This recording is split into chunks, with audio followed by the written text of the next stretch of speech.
Shalom, Akim, Shalom. Shalom. Kahalo, Yahweh, Yahweh Ba'Shem, Yahushua Ba'Shem, B'Kakodash. This is the brother Ariala. Brother Bakwasha. Brother Yukov. We coming back again with another lesson, and this lesson we want to talk about the age and times of men, how we're in a time of weak men, and how it's leading to the downfall of the society. And I want to open up with this clip by Glenn Beck. He ends up making a quote by, I believe the person was Michael Hoffman or something like that. I can't remember. But it does highlight the times that we're in, and we wanted to kind of touch in on it, like we're coming into a transition, a paradigm shift. And the Most High is expecting his men, the men of the nation of Israel, to stand up, all right, and to be prepared for troubling times and get ready, Right. You know what? I'm going to open up with Job. This is in Job real quick. Job chapter 40, absolutely. In 6, it says, Then answered the Lord unto Job out of the whirlwind and said, Gird up thy loins now like a man, and I will demand of thee and declare thou unto me. Okay? So, if we want to stand before the face and glory of the Heavenly Father, we need to gird ourselves up like a man and prepare and get ready, because the Most High is not listening to anybody who's sissified. He's not dealing with sissified men. Effeminate, weak men. No. It's time for us to gird ourselves up in the spirit. We always talk about put on the whole armor of the Heavenly Father. Well, you got to be a man to prepare for war. And to be able to put yourself in this sense of this battle. Right. It's a mindset. That's it. Real quick, Psalms 94, verse 16. Who will rise up for me against the evildoers? Or who will stand up for me against the workers of iniquity? And so when you stand, that's a affirming action of power that you're willing to fight. And what do they say? You have to stand for something or you'll fall for anything. And so that's what's happening. People are falling for the lies of Esau. But yeah. That's right. Yeah, absolutely. This is the book of 2 Timothy 2, and I'm going to start at verse 1. It says, Thou therefore, my son, be strong in the grace that is in Yahushua Mashiach. And the things that thou hast heard of me among many witnesses, the same commit thou to faithful men who shall be able to teach others also. Thou therefore endure hardness as a good soldier of Yahushua Mashiach. So you're seeing a masculine mind frame that's being spoken about here. Yeah. Being a soldier, being a faithful man, a man that can endure hardness, right? And that's not, and that's what's like the brothers was going into. In the society, it's effeminate, all right, behavior that's being pushed out there, all right, men not standing upon their own 2 feet, so to speak, right, or women ruling the household. All these things are being pushed into society, but as we're seeing, it's a complete different narrative that's being spoken about here in the scriptures, and that's what we're walking into. All right, the tabernacles of David being rebuilt as in the days of old, and when you read about David's men, all right, it says they would chafe in their hearts, roughly paraphrasing that, as a bear robbed of her whelps, right? These were mighty men that had masculine mind frames, man. And these weren't just strong men that could just fight in war. All right, these were men that were serving the Lord. They were going hard for Yahweh Shem Yahushua. When you read about Judas Maccabees, man, if you don't know what a man is, read about our forefathers, man. Yeah, the key component, their strength wasn't from their muscles. Their strength was from their integrity. Right. Their strength was from their virtue. Right. Their strength was from the responsibility that they held, their duty, their faithfulness. All of these key components of the fruits of the Spirit, they held up. In this society fights back from you being a man of honor. Being an honest man, being someone who's just and accountable in the Lord, when you do those things, you stand up as a man. Right. These are the things to be taught and passed down. Then, it goes down to actual physical strength. But spiritual and mental fortitude is the key components of being a man. And those things are being stripped of men in society in general for control. Right? A man is not allowed to be masculine in his society. It's actually shunned. It's shunned for you to come into that masculine nature, and that's a mindset first. And I was talking to the brothers earlier before we started this lesson. I was listening to Dan Penman, and he was teaching a class, and he was just talking about how men aren't the same anymore. When even when you watch boxing, you go back and watch 80s, 70s, and 80s boxing. The grip, of a 15-round fight, the grit and the blows that they endured and the mindset. Right. And you look now, it's different. You know Right. what I mean? It's a different type. You can see the nature has weakened even in just a few decades. Yeah, you can't even hit the quarterback no more. Right, yeah. In football, y'all can't even, it's very, very soft. So, but that also goes back to a mindset, and it goes back to a way that's diminished in the earth, and that's been very purposeful, okay? That's been very purposeful. Right. You had something? No, that's okay. Well, I want to read this real quick in Matthew, the 12th chapter. Matthew chapter 12 and verse 29 says, "Or else how can one enter into a strong man's house and spoil his goods," right? And spoil his goods, "except he first bind the strong man, and then he will spoil his house." So the strong men of our nation, the strong men in general around the world are being bound. Right. Held back. Right. Why? So Satan can rule, control, dominate. Okay? Right. Not physically. Mm-hmm. But like you were talking about, that spiritual integrity. Absolutely. That's right. All right. So let's open up. I want to let Glenn Beck speak this real quick, and then we'll go from there. Phrase that I just read. It's from Michael Hoff. He wrote a book long ago called "Those Who Remain." It's a series of books, and in it, he wrote, I think, one of the most profound phrases I've ever heard. Hard times create strong men. Strong men create good times. Good times create weak men. And weak men create hard times. Where are we in that? We are now at the weakest men I think our country has ever seen. Men have been emasculated. Men are no longer men. You're not allowed to be men. And that's why we're having hard times. And those hard times are going to do nothing but increase, and it's prophetic. It's prophetic that there's been an emasculation that's literally being pushed across the earth. I'm holding that 2 Ezra 14. It's beautiful. We're going to touch on that.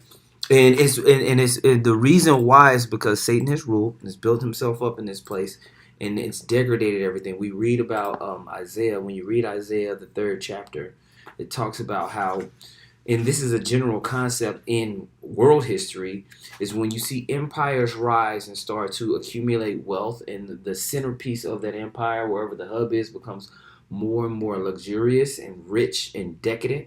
What happens is, because things are so good, the women begin to rise up in that society and kind of take over. The children become more unruly, and the men of that society actually get put on the back burner.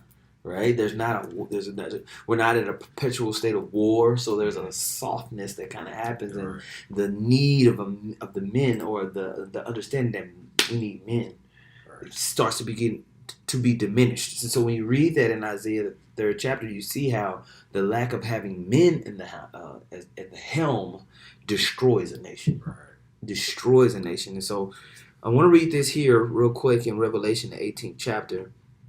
In the 7th verse, it says, "How much she have glorified herself." This is talking about Babylon the Great, the whore that rideth upon the beast. Mystery Babylon the Great. How much she have glorified herself and lived deliciously. So much torment and sorrow give her hard times. Right? For she saith in her heart, I sit a queen, I am no widow, and I shall see no sorrow. And this is the mindset that's happened here in America. There's been a mindset of living deliciously, right? And so you look that word deliciously up. Strong's G 4763, straniao. Right, straniao. And so that word goes back to deliciously, or right, to be wanton, or to live luxuriously. And because of the accumulation of wealth, the control of the other nations, and the control of pretty much everything, this is a luxurious kind of sentiment has fallen upon this place and the people. And when you hear people talk about America's so great, it's like, yeah, it's because done this and this and this, but we're not going to talk about that. But it's created a weakness, a softness, and now weak men have created hard times, right? Did you have something, bro? I had that Isaiah, but 19? I don't know if you want to grab that yet. No, please pull that. All right, Con. This is the book of Isaiah, chapter 19, and verse 16. It Right. says, Because hard times is getting ready to come. As war is going to increase, there's more and more divisions that are happening in America and within, even North America and around the world, right? Go ahead. Isaiah 19 and 16. In that day shall Egypt be like unto women, and it shall be afraid and feared because of the shaking of the hand of the Lord of hosts, which he shaketh over it. Right, and so the Most High is going to shake his hand over this place and create evil times, hard times, prophetic times. That's why we're seeing everything increase the way that it is, man. The Most High is creating a transition or a translation of the kingdoms, okay? Right. So hard times is coming, and the nature of man is going to be revealed to be very, very weak. That's right. Very weak, yeah. Okay? And that's why in the scriptures, Yahweh said it. He said, he that endures unto the end, the same shall be saved. And that word endure means to be made hard, right? So you have to have a certain mind frame of mental fortitude to be able to endure all these things that are coming to pass. And like the elder was going into, when shit starts hitting the fan, you're already seeing it now. Like just the little pressure of them pushing out the Jamba Juice, as we call it, right? Mm-hmm. You got men folding. Yeah. That was all gun-ho, man. Right. I ain't with this. And as soon as their job gets threatened, it's like, well, now I got to take it. I talked to somebody, he was like, man, I ain't taking that. But if they make it mandatory to go to travel on the plane, well, then I got to do what I got to do. Right. And when you read about our forefathers, their mindset was, I would rather suffer, all right, than give up my morals. I choose rather to suffer, like Moses. He said he chose rather to suffer to enjoy the pleasures of sin for a season. Mm-hmm. In this time period, men don't choose rather to suffer. They'll rather give up their morals, or give up this and give up that, all right, to be more comfortable. And that's the mindset of a lot of women. They want to just have comfort. Okay, whatever's going to make it most comfortable. That's right. A man, he'll choose rather than suffer than to give up his morals, man. Yeah. What did Chris Rock say, man? If a man could live in a cardboard box and have a woman, he would do that, right?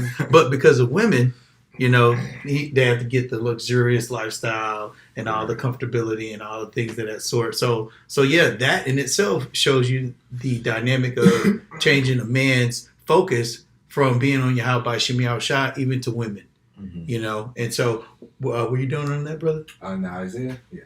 Okay. Can you bring back out that Revelation 18 real quick? I got a precept for that one. Right. Revelation chapter 18. Going on to that deliciously. Right. Revelation chapter 18, verse 7, it says, how much she have glorified herself and lived deliciously, so much torment and sorrow give her, for she saith in her heart, I sit a queen, I am no widow, I shall see no sorrow. Right, Khan. And so living deliciously is off of those philosophies, that doctrine. There's nothing wrong with, a man changing his gender. There's nothing wrong with a man lying with a man. You know what I mean? Those are all of those philosophies that people eat on and digest to where they're being corrupted. Mm-hmm. They're being consumed with the philosophy of Esau.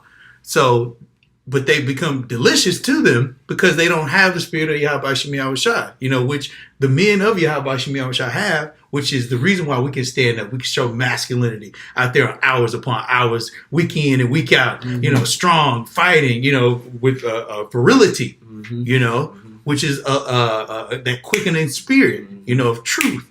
So I got a quick precept. This is Sirach 13, and this is going into Esau and his wickedness, but I'm just going to get to the point if I can. Mm-hmm. Verse 4, because this is going into those meats. It says, if thou be for his profit, he will use thee, but if thou have nothing, he will forsake thee. If thou have anything, he will live with thee. Yea, he will make thee bare and will not be sorry for it. Going back to that strong man. He's going to make you bare. He's going to strip you from that masculinity. He's going to strip you from your God, your morality. He's going to make you bare. Mm-hmm. All right. It says, and will not be sorry for it. Mm-mm. Why? Because he's our enemy. You know what I'm saying? And that's what these Babylonians don't realize is they have an enemy. But more importantly, as Israelites, we have the true enemy, Esau, the so-called white man. Verse 6. If he have need of thee, he will deceive thee and smile upon thee and put thee in hope. He will speak thee fair and say, what wantest thou? And this is the point, verse 7. And he will shame thee by his meats until he have drawn thee dry twice or thrice, and at the last he will laugh thee to scorn. Afterward, when he see thee, he will forsake thee and shake his head at thee.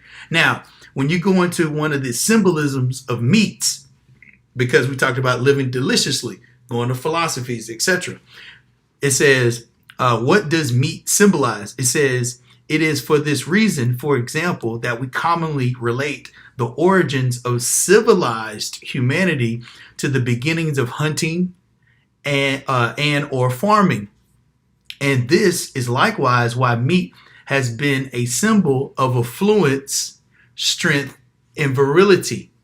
And so going back to what Brothers was talking about, when a kingdom at a time has all of the meats because they're not going out hunting for it any longer. Mm-hmm. So now they're starting to live deliciously on it. They become affluent. But what do they give in exchange for that? Is that power of actually going out and hunting and killing. Mm-hmm. That manliness of going out and doing those things. And so what Esau has done, he's made convenience. He's sold convenience in exchange for that masculinity of being able to bind that strong man. So right. So the nature of man has been diminished in this delicious society. All right. And so now what's happening? The Most High is rising men back up. Come on. Okay. Now I wanted to get that in 2nd Ezra 14. You want me to read it? Mm-hmm. Okay, come on. So that 13. Okay, come on. This is 2nd Ezra chapter 14 and start at 13. Mm-hmm. Okay, come on. It says, gotta scroll down here a little bit.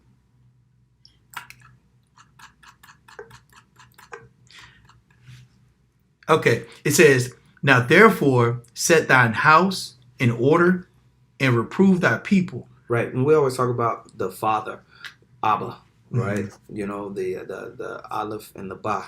That word is for father in the Hebrew, with the Aleph meaning the strength, and the Ba meaning the Bayath, right? The strength of the house, right? The I goes to the ox head, which is the strength, right? And the Ba goes to the house. The man, the father, is the strength of the house.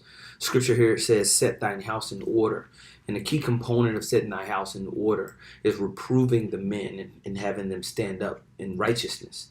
And this is the purpose of us going out and calling out and preaching and gathering the hopeful elect, right? This church of men to start to set the house in order with rising up men. Okay? Verse 13, now therefore set thine house in order and reprove thy people. Comfort such of them as be in trouble, and now renounce corruption. Mm-hmm. Let go from thee mortal thoughts. Cast away the burdens of man. Put off now the weak nature. Put that weak nature off, man. That concern over worldly matters, and put on the nature of strength and of obedience to the Heavenly Father. Yahweh B'Ashem Yahushua. Go ahead. Verse 15, and set aside the thoughts that are most heavy unto thee, and haste thee to flee from these times. Rise ye up in part, for this is not your rest. All right, this place is polluted. Right. Go ahead. Verse 16, for yet greater evils than those which thou hast seen happen shall be done hereafter. Hard times. Go ahead. Right. For look how much the world shall be weaker through age. Right. So the time through age has created what? Softer, weaker, emasculated men. Mm-hmm. All right. And we're here to put that off. Right. Put on a nature of righteous masculinity. Okay. Right. So much the more shall evils increase upon them that dwell therein. Boom. Boom. Okay. And so, we know that because of delicious times, hard times are coming and pressing upon this place. So it's going to be needful that we have the integrity to stand up against it. Right. Perilous times are before us. Okay. Do you have a precept? Anything? This is 2 Timothy 1:7. Mm-hmm. It says, for the Most High hath not given us the spirit of fear, but of power and of love and of a sound mind. That's right, and that's the spirit that the Lord has put upon us, of power and of a love and of a sound mind, right? And really going into that word, going into sound mind, I'll pull it up real quick, because these are quality traits that we all have to have, and that this wisdom teaches us. In the Book of Wisdom of Solomon, the 8th chapter, it talks about the virtues of, the Catholic churches, they call it like the cardinal virtues or something along those lines. Mm-hmm. But it says that it's fortitude. Well, that's one of them. It's fortitude, and that's having a stable mind, right? And that's how men are supposed to carry themselves, with a stable mind, to be able to endure these things. If all hell is breaking out loose, but the man, he's going crazy, he's panicking, and this and that and the third, what do you expect the rest of the household to do? Bingo. That man is supposed to be a pillar. That's right. Oh, I got that precept when you're ready. That's right. But that man is a pillar, and that's what the scriptures talk about in the book of Revelation. It says how he'll make his certain men pillars, all right, within the church. The scriptures talk about being steadfast, being unmovable. Right. The scriptures talk about our house being built upon a rock. You see these different analogies that the scriptures use. It's about a man being stable-minded, and that's what we have to have. But it says that word sound mind, sophronismos. It says an admonishing or calling to soundness of mind, to moderation and self-control, moderation. And that had me thinking about when you brothers were speaking on how this society pretty much promotes the satisfaction of the flesh constantly. All right, so it creates a comfortability to where you can, at any time, I can go satisfy my flesh. I can go be comfortable. That's what it's and about. this and that and the third, and then you can get in a weak mind frame. But that's why the scriptures direct us to do what? To do things in moderation, not giving ourselves over unto all these things, so that what? We can maintain that masculinity and that control, man.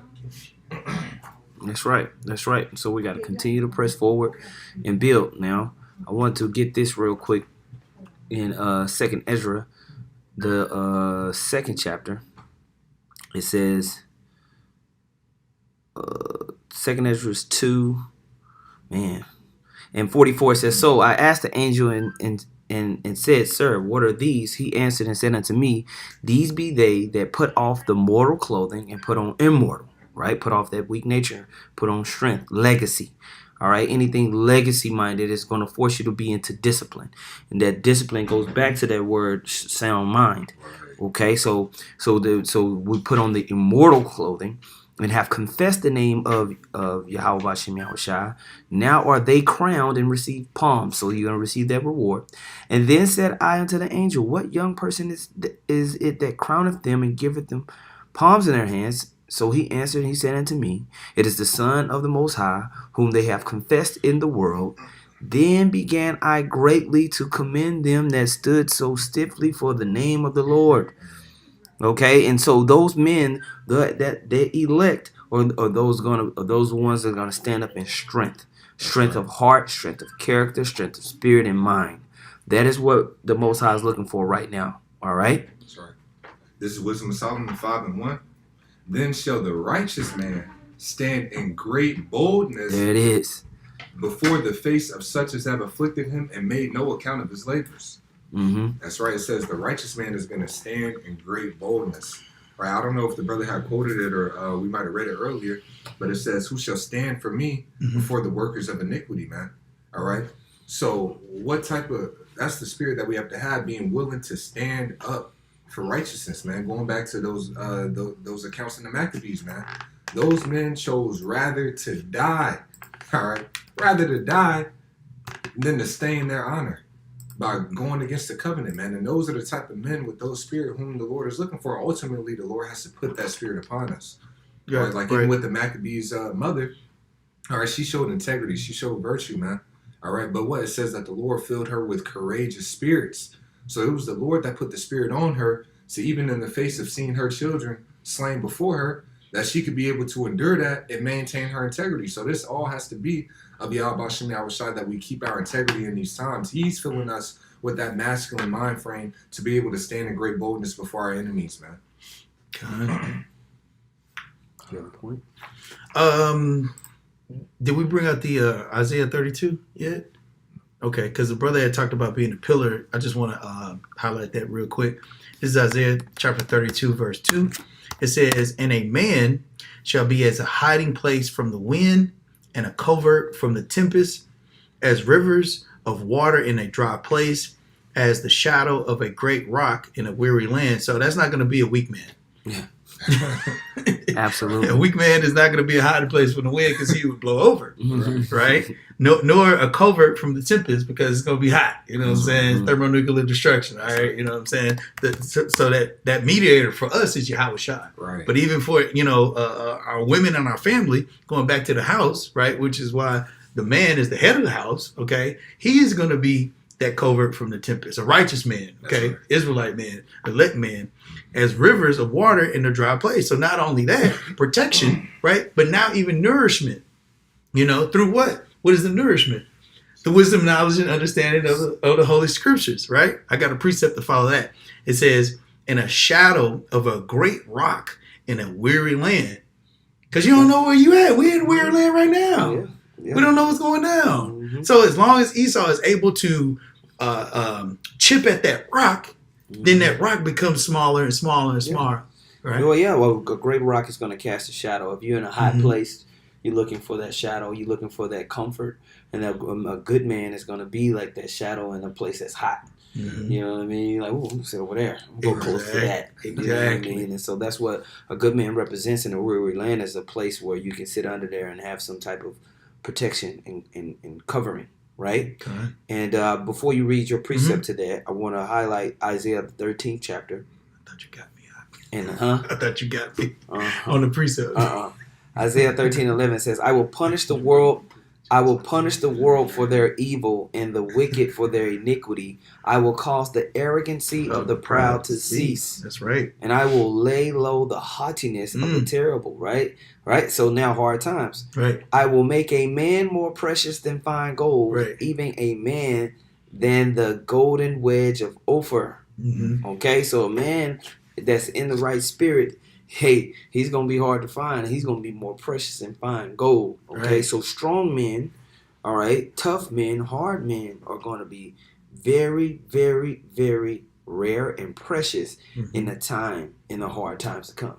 Okay, so hey, we got to get our mindsets right. You had that precept to back up what you had read. Con. This is Isaiah chapter 33, verse 6. I thought you was going to get Yeah. it. It says, and wisdom and knowledge shall be the stability of thy times. Yeah. Okay? So without that, you ain't going to be stable. You're going to be like a woman. You know what I'm saying? Which is unstable. I mean, truth be told, right? But the stability we have is from Yahweh Shai. That's that wisdom. That's that knowledge. The reason why we can stand firm. The reason why those brothers and their mother, they were like, all right, cool. You know what I'm saying? Right. Hey, we'll see you next, in the reincarnation. We'll be back. Right. That's what we say. We'll be back. It's cool. Go ahead. And even in that, just extrapolating, only imagine what type of man that father had to be that was in that household. Right. Yeah. Right. For Exactly. those children to have that, Yeah. because it doesn't speak about him, but look at all these sons that he had that died for what they was raised up in, and even to the mother. So you could see the influence of that man within that household without even reading about him. Which is the reason why Esau is so adamant about trying to destroy the elect and destroy this word, because that's our power source. You had talked about that in 2 Timothy, the first chapter. Mm-hmm. We don't have the spirit of fear, but of what? Of power. Of power. What is our power? Yahweh Shem Shai. So Esau's he's got to go for the jugular in that sense, but he can't do it. You know what I'm saying? So to close this out, Isaiah 33:6, and wisdom and knowledge shall be the stability of thy times and strength of salvation. That's right. The fear of the Lord is his treasure. So going back to that man, and the reason why he'll be a hiding place from the wind and all of those other things is because we have fear of Yahweh Shem Shai. That's right. I have one real quick. This is the book of Zephaniah, chapter 1 and verse 14. It says, the great day of the Lord is near. It is near and hasteth greatly. Even the voice of the day of the Lord, the mighty man shall cry there bitterly.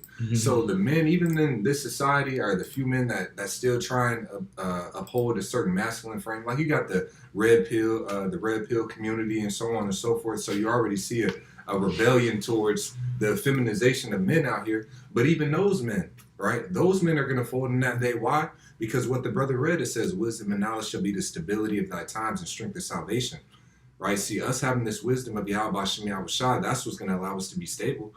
It says in the gospel, Yahweh Shai gave the parable. He said, I will liken this man that heareth these sayings of mine and doeth them unto a man that built his house upon a rock. So man that's actually applying that wisdom and knowledge and understanding, he's that Isaiah 13. All right, that man that shall be as fine gold. That's how you know those scriptures like Isaiah 32 is talking about a man of the Lord. Right. All right, because he's going to be the one that's stable if he's actually hearing these sayings and applying them, man. Yep. Those are the true men. Yep. So in a sense, you give praise to Yahweh Shem Yahweh Shai for these hard times because it's a proving ground to become a hard man faster.